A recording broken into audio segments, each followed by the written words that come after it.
Assalamualaikum warahmatullahi wabarakatuh. Kami dari kelompok 6, kami akan menjawab pertanyaan dari Pak Daud Bintang. Yang pertama saya baca. Yang pertama, apa saja kelemahan dan kelebihan mengkaji Islam melalui teks?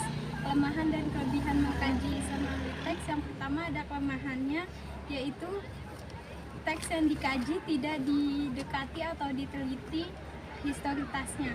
Yang kedua, tidak diperkuat analisisnya, yang akan memunculkan kesulitan atau ketidakcakapan dalam hukum Islam itu sendiri.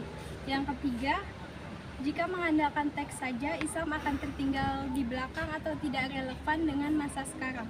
Kelebihannya, yang pertama, kita dapat memaparkan ketelitian teks dalam menyampaikan pesan-pesan, dan teks juga dapat membatasi kita dalam terjerumus subjektivitas yang berlebihan. Dan yang kedua itu ada apa yang menjadi korelasi pendekatan Bayani dan pendekatan Burhani. Pendekatan Burhani akan saling membantu dengan pendekatan Bayani.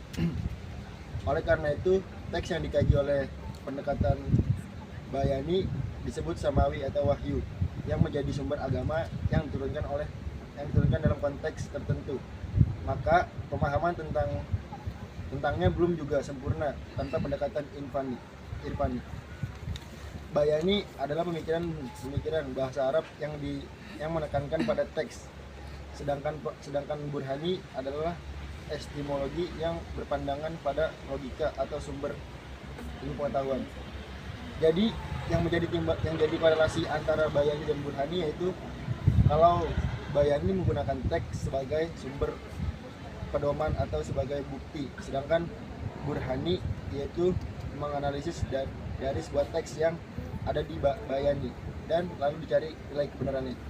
Assalamualaikum warahmatullahi wabarakatuh. Perkenalkan, nama saya Kasifan Rini. Saya dari kelas 1D. Saya akan menjelaskan 3 contoh pendekatan Burhani dan Bayani.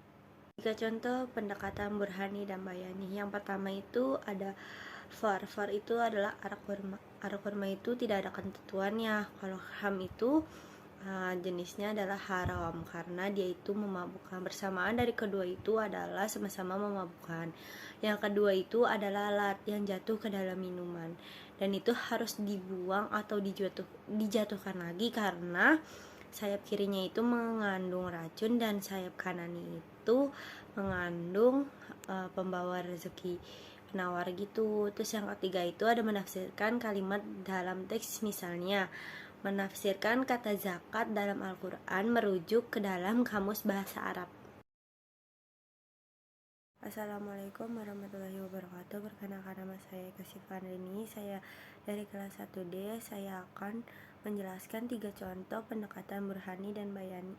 3 contoh pendekatan Burhani dan Bayani. Yang pertama itu ada far. Far itu adalah arak kurma. Arak kurma itu tidak ada ketentuannya. Kalau ham itu jenisnya adalah haram karena dia itu memabukkan. Bersamaan dari kedua itu adalah sama-sama memabukkan.